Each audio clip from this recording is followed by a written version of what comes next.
Jennifer stood at the window, sadly looking at the snowflakes flying by.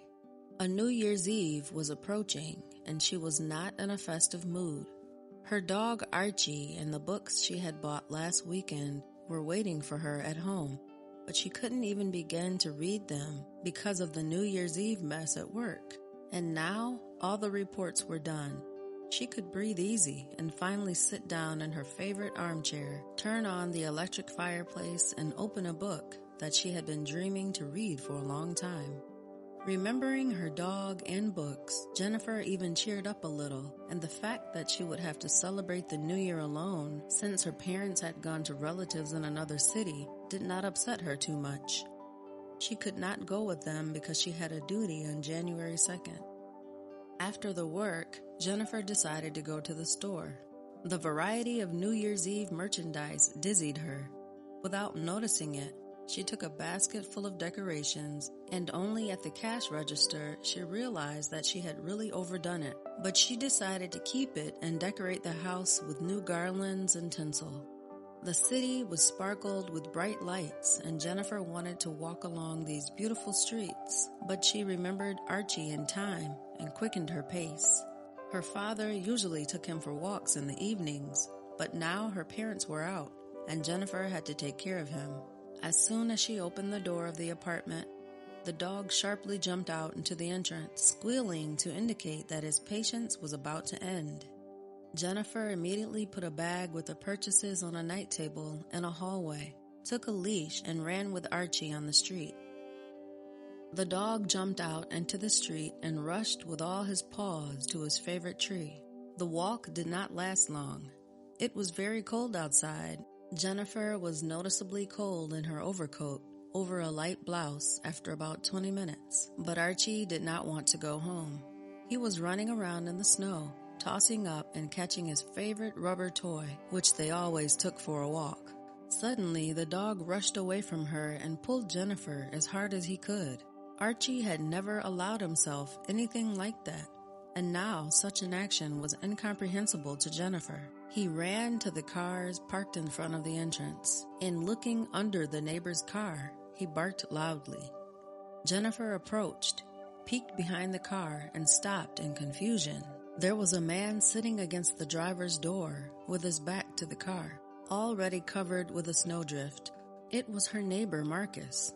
Different thoughts flashed through her head, but Jennifer quickly pulled herself together and approached the man. Making sure he was alive and breathing, Jennifer began to stir him up and only now realized that he was drunk. Marcus was 8 years older than Jennifer, and as a child, she told her parents that she would grow up and marry him because he was the most handsome and the smartest. Her parents nodded and smiled, and when Jennifer was 15, Marcus was already married. By that time, she had stopped dreaming childish fantasies, but still there was some resentment. After the wedding, Marcus had changed a lot. He looked unhappy, but this was the first time she had seen him drunk. She hurriedly took Archie home and knocked on the neighbor's door. Marcus's wife opened. "There's your husband asleep by the car. Take him home, otherwise he'll freeze to death. The frost is getting worse. You can keep him for yourself. I'm not stupid to carry a drunken man. He should have thought when he was drinking," the beautiful, well-groomed woman rudely replied and slammed the door right in front of Jennifer's nose. The young woman felt horrible. Jennifer went back to her apartment, still thinking about Marcus. She hoped that the woman was joking after all, and now she would come out and help her husband to come home and warm up. Jennifer couldn't find any peace, and after 5 minutes, she went outside one more time to make sure Marcus was no longer near the car. But he continued to sit in the snow with his back to the car.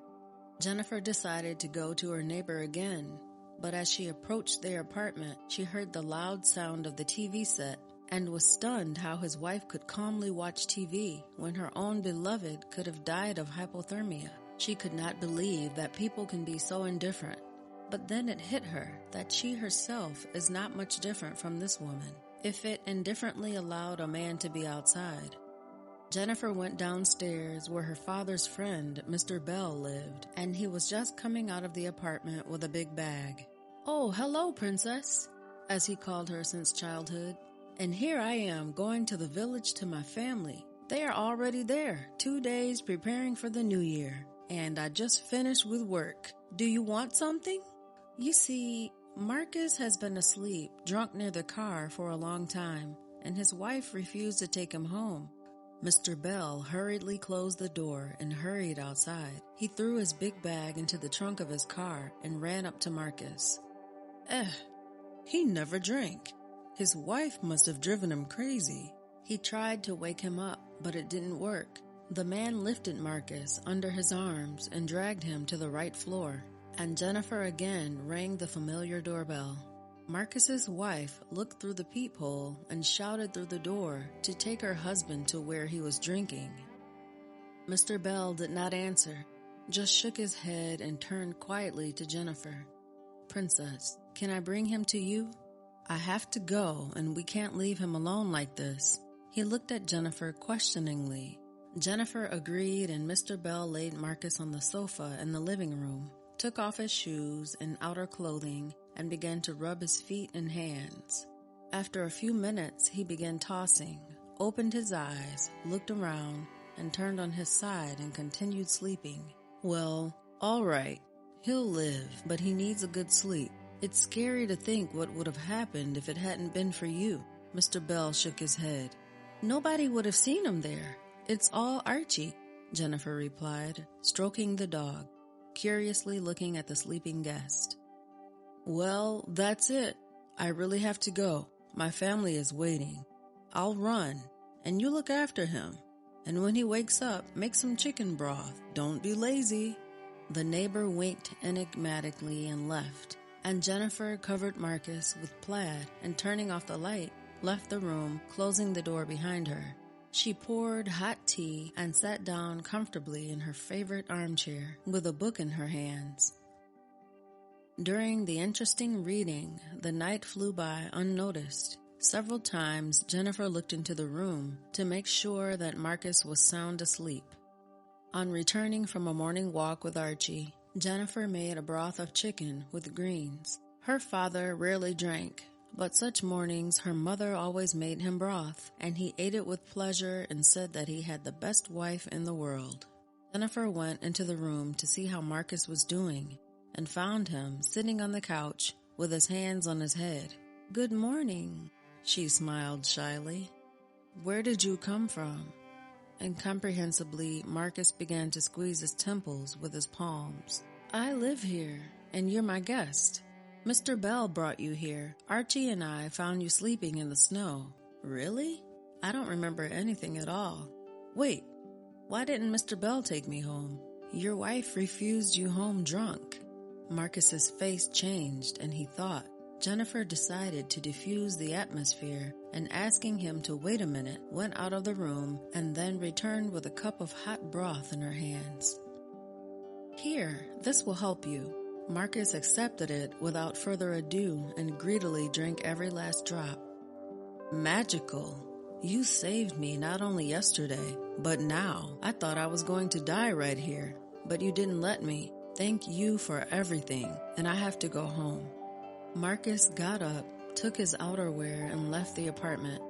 A couple of hours later, Jennifer happened to look out of the apartment and saw how Marcus's wife was getting into a cab, and the cab driver was stacking 2 large suitcases in the trunk. Jennifer had never been happy about other people's misfortunes, but at this moment, her heart raced for some reason. The woman tried to remind herself that it was not good to even allow such thoughts, and decided to distract herself with the preparation of New Year's Eve dinner. Thoughts of Marcus kept coming back, intrusively suggesting different possible developments. What if he came to me to celebrate the new year? What if he's my destiny, and that's why it all worked out this way? She couldn't get those thoughts out of her head until the evening, when the table was set, the lights were on, and the mood left much to be desired. The doorbell rang. Marcus stood on the doorstep with a New Year's bouquet of white roses and spruce twigs. "Hello, neighbor. Let's celebrate the new year together?" Jennifer accepted the bouquet with a smile.